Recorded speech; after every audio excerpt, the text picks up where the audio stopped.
사도행전 6장 7절에서 15절 말씀을 가지고 말씀, 율법으로 자각된 증인된 삶이라는 제목으로 함께 은혜를 나누고자 합니다.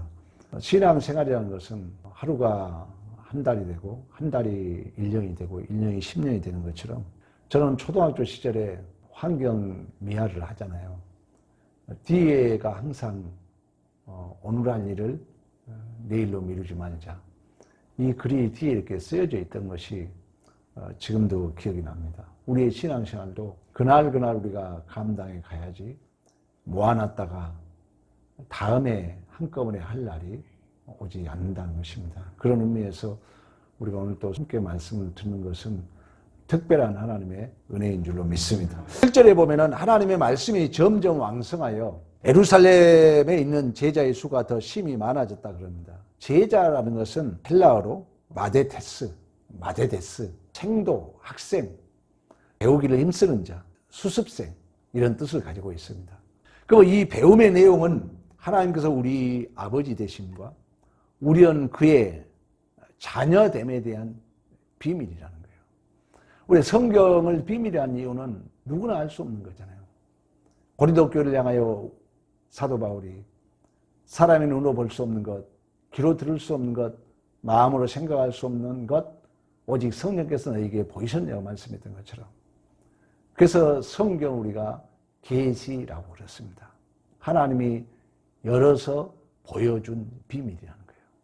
그런데 이 비밀을 갈라디아서에 가보면은 이 비밀은 만대부터 감추어졌던 것이 드러났는데 그 비밀은 하나님께서 허락하신 그 비밀의 영광이 얼마나 풍성한지를 알게 하십니다.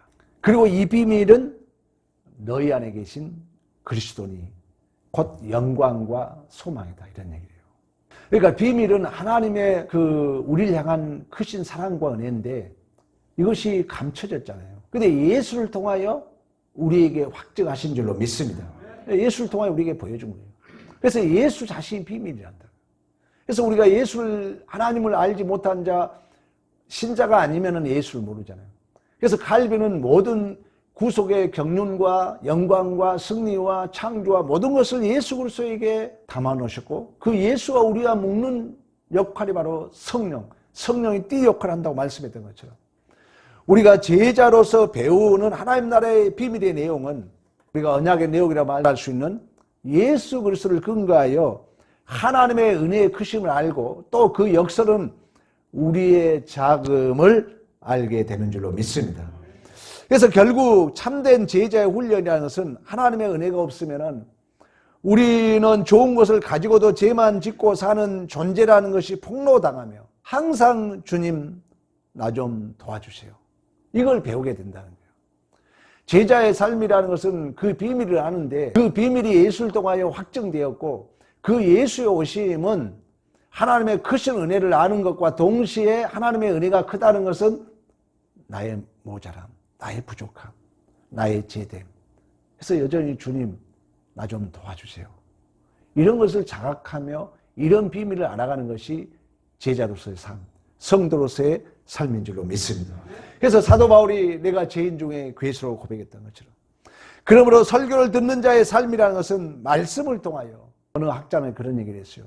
말씀을 통하여 내 안에 율법의 바벨론이 공격당하고 부서지는 것이다.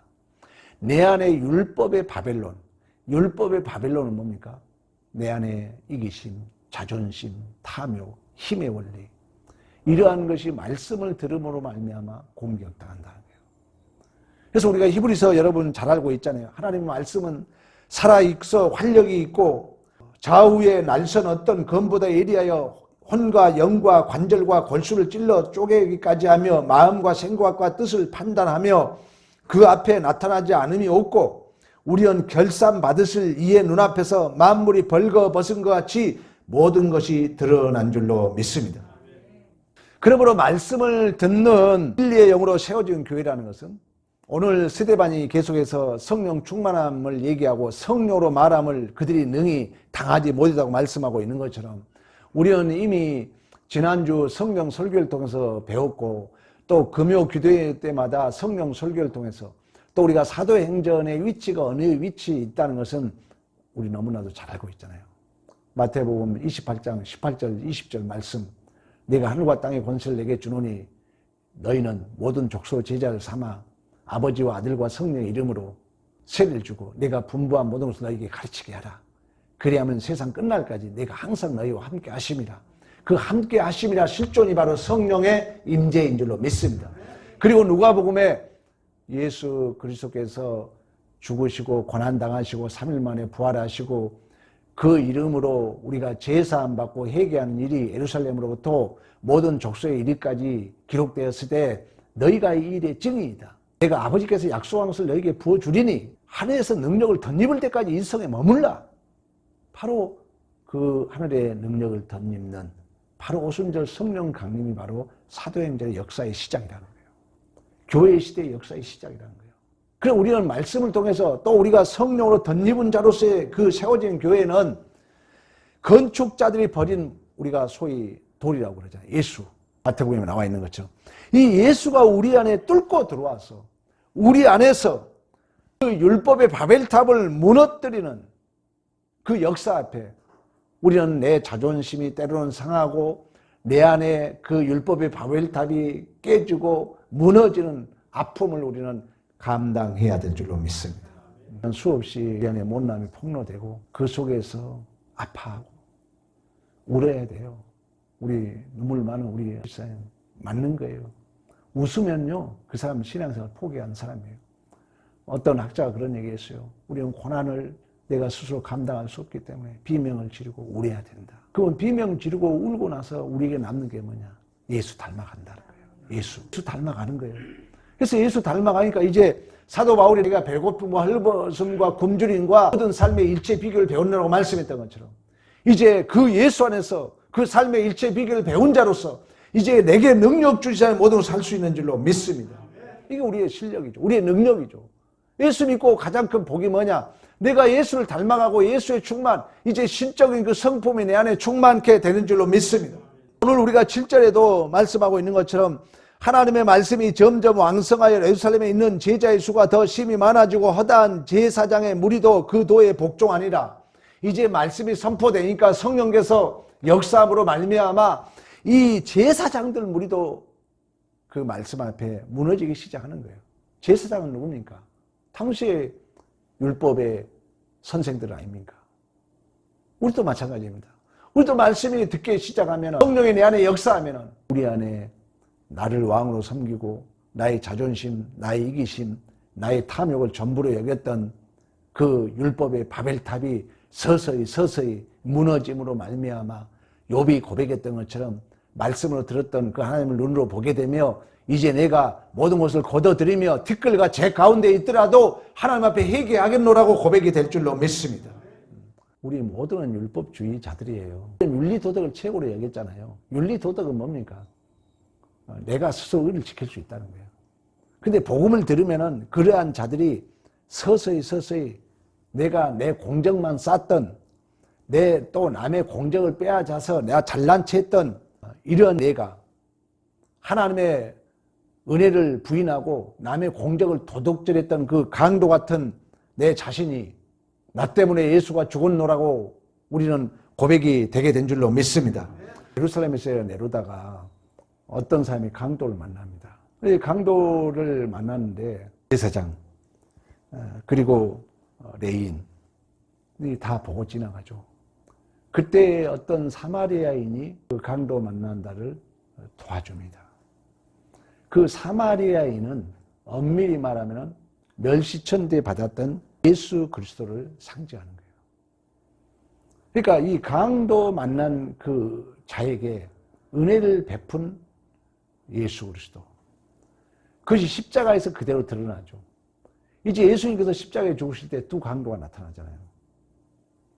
그 은혜를 모르는 강도는 여전히 예수를 부인하고 예수를 비방합니다. 너 구원받았는데 왜 우리도 구원시켜봐라. 그러나 그 강도 중에 우리가 바로 강도였다는 거예요. 강도는 뭐예요? 남의 거 훔쳐오잖아요. 우리가 남의 영광 훔쳐오고 남의 공적 훔쳐와서 내 잘난 체하는 우리가 강도라는 거예요.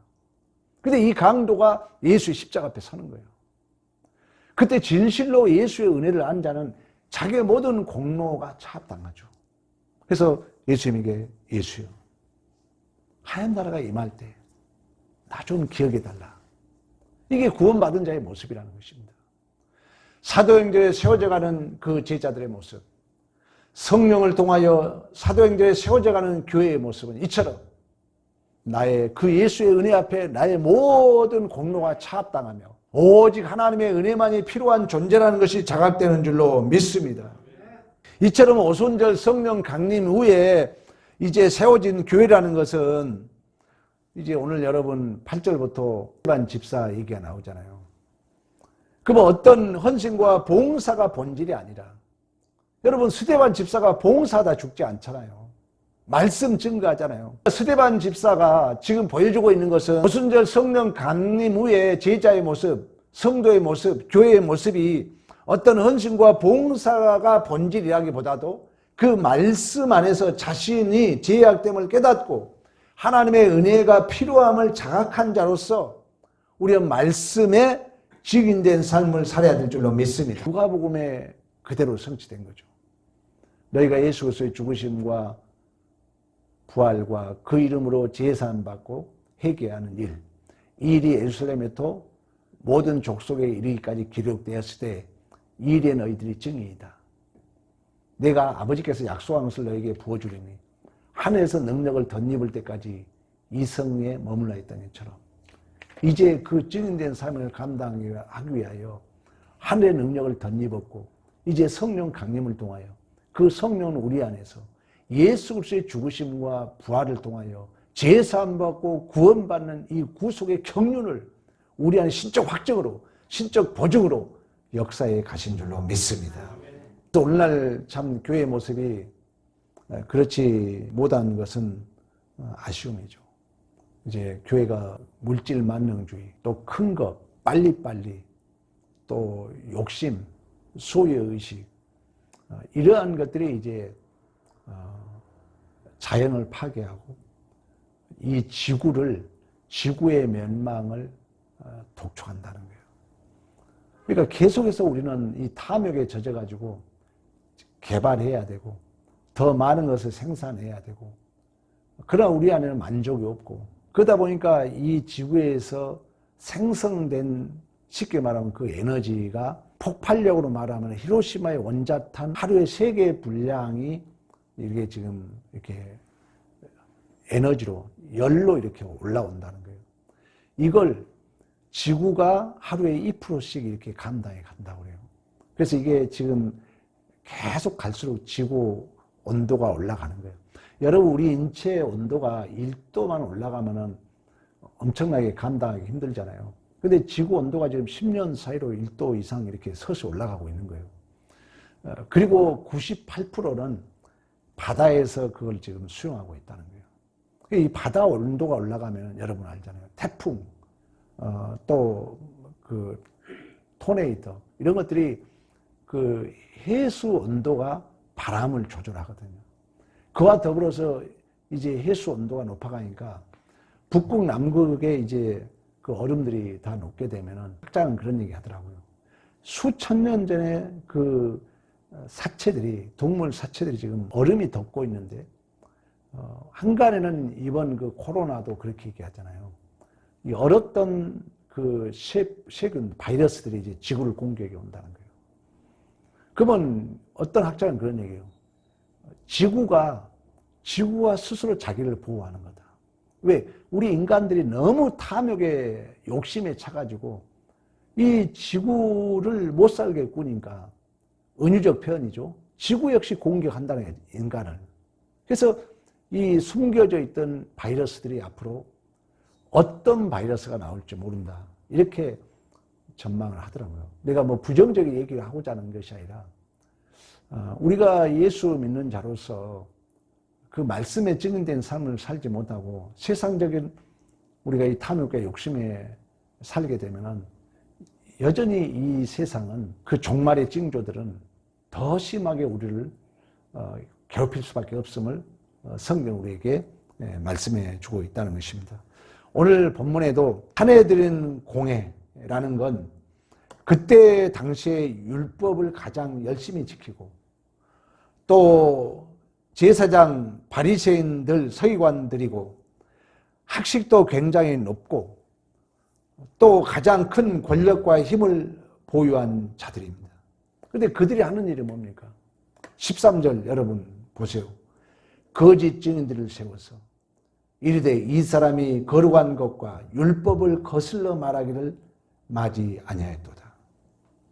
그러니까 우리가 복음을 알지 못하면은 지금 우리나라도 가장 큰 문제가 뭐냐면은 양극화거든요. 양분화.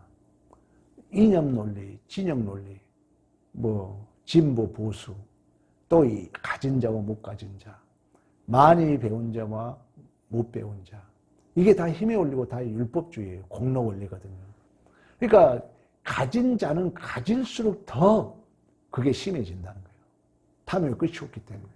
그래서 아까 내가 자연 파괴적인 얘기도 했던 것처럼 오늘 본문에 그걸 보여주고 있는 거예요.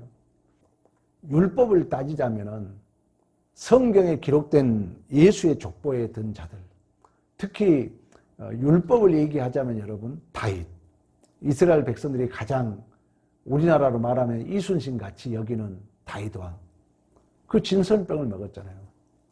그리고 성경에 기록된 여러분 다말 알잖아요. 자기 시아버지 그 유다를 간음해서 애를 낳잖아요. 그 다말.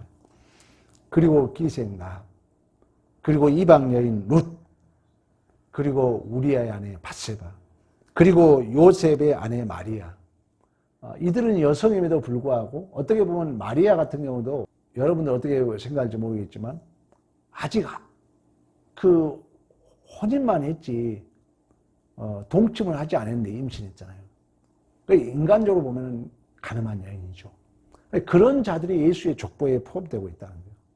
또 오늘날 우리들도 율법으로 따지면 의인 없나니 아무도 없이 다 우리가 죽어야 할 자들이잖아요. 근데 이러한 자들이 성경의 족보에 들어있다는 거예요. 그것은 여전히 예수 그리스도의 은혜를 얘기하고 있는 것입니다. 여기 이중 구조가 있습니다. 하나는 뭐냐? 나도 죄인이라는 것이 자각함으로 하나님의 은혜가 필요하다는 걸 첫째 느껴야 돼요. 또 하나는 이중 구조. 또 하나는 내가 예수 닮은 자로서 그 형제의 죄악을, 형제의 죄로 인한 아픔과 슬픔을 스데반 집사가 그걸 맞아주면서 아버지 저들이 저들의 죄를 알지 못하나이다. 저들을 용서해달라고 기도했던 것처럼 이 이중구조를 꼭 아셔야 돼요. 나도 죄인이라는 거. 나도 하나님의 은혜가 필요하다는 거. 두 번째는 또 우리가 예수 그리스도의 이름으로 제사함 받는 그 하늘의 능력을 덧입은 자로서 우리가 예수 닮은 자로서 예수님께서 우리 죄를 위하여 십자가를 지셨던 것처럼 우리가 십자가를 져야 할 자로서 우리가 사명이 있는 줄로 믿습니다. 여전히 성경이 이처럼 율법에 의하면 돌에 맞아 죽어야 할 다말, 창명 같은 우리 그 자리에 우리를 살리기 위하여 이 땅에 육신의 몸을 가지고 대신 십자가에 죽으신 그리스도의 그 은혜, 그 이야기를 하고 싶어 한다는 거예요. 교회의 가장 큰 본질이에요. 그리고 여러분 신앙생활하면 가장 큰 은혜가 그렇게 남아요. 이제 우리 다 나이 먹으면 이제 육신은 세질 거예요. 그래서 우리가 똑바로 말씀을 듣고 성령을 의지하게 되면 우리 안에 예수의 충만함이 상급으로 남을 줄로 믿습니다. 최고의 복이에요. 최고의 복. 이 사도행전에서 보여주고 있는 내용이라는 것입니다. 결국 신자라는 것은 하나님의 은혜로 구원받았다는 증인의 삶으로 감사와 기쁨의 삶을 살게 되는 줄로 믿습니다. 그러므로 오늘 그 은혜를 입은 스데반의 모습, 10절에 스데반이 지혜와 성료로 말미암을 그들이 능히 당하지 못하였고, 또 15절 공회 중에 앉은 사람들이 다 스데반을 주목하여 보니 그 얼굴이 천사의 얼굴 같은 줄로 믿습니다. 저 사람이 천사 같다. 저 사람이 천사 같다. 이런 얘기 많이 하잖아요. 어쩔 때 가장 많이 했습니까? 천사 같다. 상대의 짐을 내가 감당해 주는 거예요. 우리 흔히들 그런 얘기 하잖아요. 아, 저 사람 천사 같아요. 천사 같다는 것은 누가 자기에게 모진 일을 해도 견뎌주는 거죠. 억울한 일을 당해도 내가 감당해 주는 거죠. 천사 같다 그러잖아요. 예수의 모습이에요.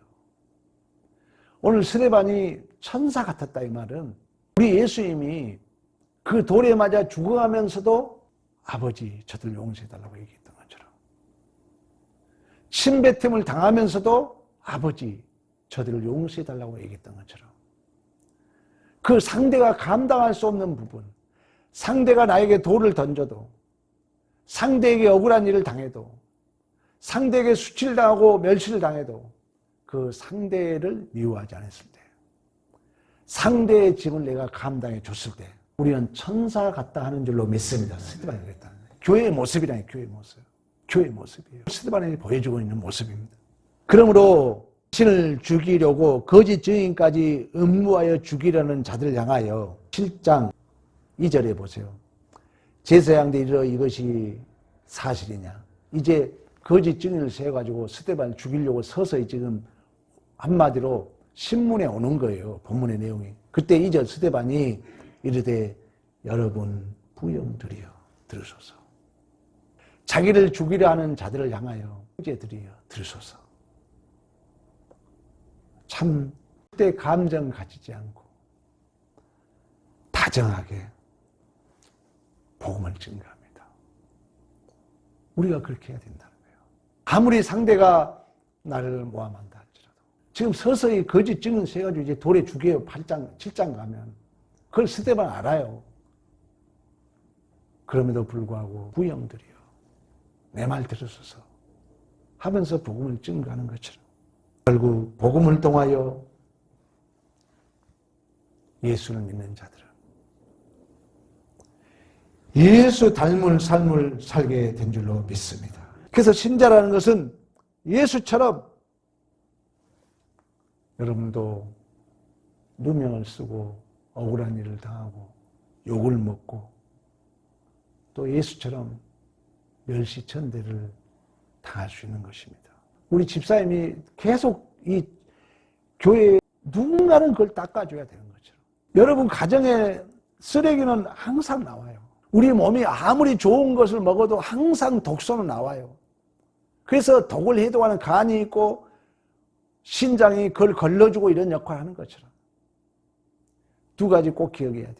나도 죄인이라는 것과 또 하나는 내가 예수 닮은 자로서 그러한 누군가 배설한 쓰레기를 그 쓰레기통이 그걸 감당해 주는 것처럼 아무리 좋은 걸 먹어도 몸에 독소가 나므로 간이 해독하고 그 신장에 그걸 걸러주는 것처럼 우리가 이러한 간의 역할, 신장의 역할 누군가는 나에게 돌을 던지고 누군가는 나를 모함하고 누군가는 나에게 침을 뱉고 누군가는 나에게 수치와 멸시의 돌을 던질 때 또다시 누군가는 그걸 감당해야 될 줄로 믿습니다.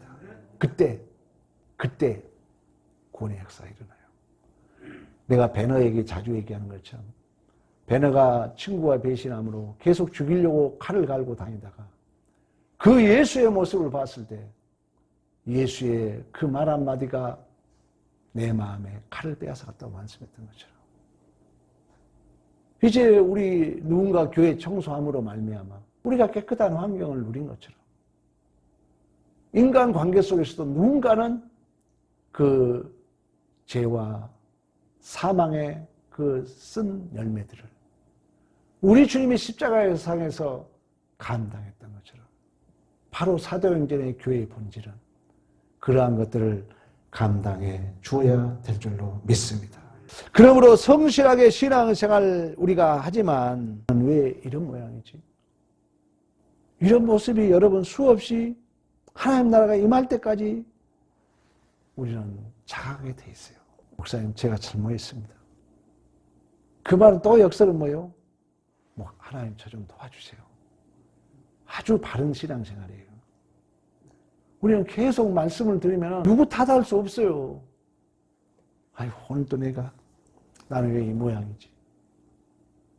그렇다 해서 여러분 자포하면 안 돼요. 내 뜻대로 안 되니까 울고 부르짖고 울부짖고 한탄도 하고 그럽니다.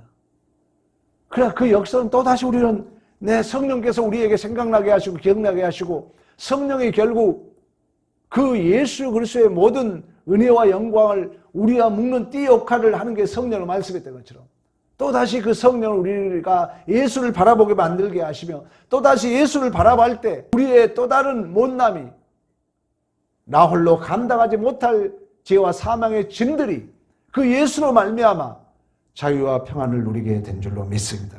우리가 누린 복이에요. 우리가 누린 복. 그러나 이 땅에 예수를 모르는 자들은 이 땅에 쌓아놓은 자기 자랑, 자기 공로, 자기 인정받고 싶은 그 마음, 그러므로 말미암아 주님 앞에 비굴한 은혜의 필요성을 못 느낀 사람. 나는 괜찮아. 나는 항상 당당해야 돼. 자존심 때문에 나는 잘못했다고 고백할 수 없어. 그런 사람은 예수의 은혜를 모르는 사람이에요. 가장 하나님이 여러분 기뻐한 사람은 뭔지 아세요? 주님, 저는 어린아이입니다. 솔로몬이 왕이 되었을 때 하나님이 물어요. 솔로몬아, 너 뭘 원하느냐? 아니 왕이 되었다니까 여러분. 우리나라 대통령 벌써 막 어깨에 보이잖아요 여러분. 여기 흠 들어가잖아요. 근데 솔로몬이 뭐라는 줄 아세요? 주님, 종 같은 저에게 주님이 왕으로 세우셨습니다. 그러나 주님, 저는 어린아이 같습니다. 내 스스로 선악과를 분별할 수 없습니다. 주님, 나는 어린아이입니다. 듣는 마음을 달라고 그래요. 그 모습이 하나님 마음에 든 줄로 믿습니다. 하나님이 가장 기뻐하는 모습이에요. 항상 먼저 내가 주님 앞에 주님, 제가 잘못했습니다. 저는 이 정도밖에 안 됩니다. 주님, 도와주세요. 주님, 저를 불쌍히 여겨주세요. 하나님이 가장 기뻐한다는 거예요. 베드로가 여러분 그토록 장담하고 확신 있게 고백했지만 예수님을 새벽까지 저주하면서 부인하잖아요. 주님이 물어봐요. 바요 시몬아, 네가 다른 사람보다 나를 사랑하느냐? 바요 시몬아, 네가 나를 다른 사람보다 나를 더 사랑하느냐? 바요 시몬아, 네가 나를 진실로 사랑하느냐? 베드로가 고민해요. 그러면서 마지막 답이 뭐냐? 주님, 내 마음 아시잖아요. 주님 내 마음 아시잖아요. 그때 주님도 감동을 받아요. 양을 치라. 젊었을 때는 네 마음대로 다니지만 네가 이후에는 네 마음대로 다니지 못할 것이다. 그 이후로 이제 성령이 베드로를 붙들고 사도행전에 5,000명, 7,000명 놀라운 역사의 사명을 감당하다. 그가 막장 마지막 생을 마감할 때 문헌에 의하면 우리 주님이 십자가에 매달렸는데 어찌 내가 바르게 매달릴 수 있냐 하면서 거꾸로 매달아 순교했다는 비하인드 스토리가 있습니다. 오늘 수요 예배에 나오신 여러분, 교회의 본질은 꼭 예수 닮은 것이 가장 본질이란 이 마음 붙드시고 예수 닮은 삶으로 승리하기를 간절히 축원합니다.